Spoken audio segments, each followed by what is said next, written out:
how to turn on pages you follow SMS notifications on Facebook Lite. Hello guys, in today's video I'm gonna show you how to turn on pages you follow SMS notifications on Facebook Lite. First thing, go to Facebook Lite and click these three lines in the top corner and go down until you find settings and then notifications, and here go down again.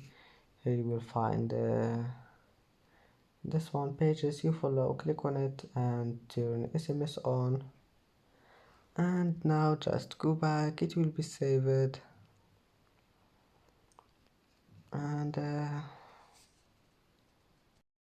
And that's it for today's video. If you like this video, please don't forget to like and don't forget to subscribe, and thank you for watching this video until the end, and now see you in the next video.